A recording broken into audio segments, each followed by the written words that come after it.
Franck Dubosc fait partie des invités d'Arthur, le 17 décembre 2021, dans l'émission Vendredi tout est permis. Son épouse, Danielle, assistera sans doute, le sourire aux lèvres, à ses pitreries. Il n'est pas qu'un petit rigolo, à la vie comme à la scène. Franck Dubosc est aussi un grand romantique.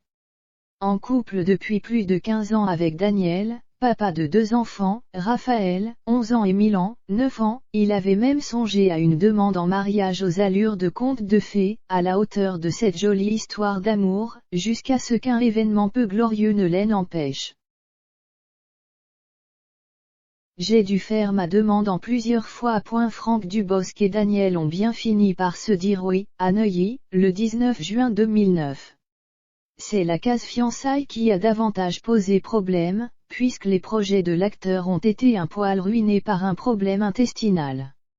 J'ai demandé ma compagne en mariage il y a 1 semaine et demie, racontait-il dans l'émission La tête dans les étoiles, cette même année, à Laurent Boyer.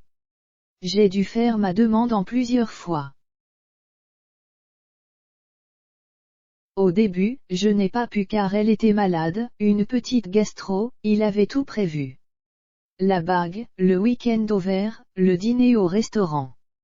Mais comment deviner que Daniel allait se tordre de douleur au moment où il allait poser le genou à terre?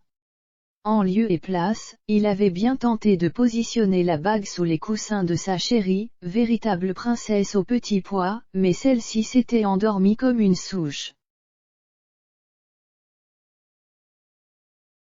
C'est finalement le lendemain soir, quelques gouttes de sueur épongées plus tard, que Franck Dubosc a pris la parole et a demandé à sa chérie de s'unir à lui pour le meilleur et pour le pire. Je ne sais pas si on peut appeler ça un coup de foudre. Ils vécurent donc heureux et eurent beaucoup d'enfants.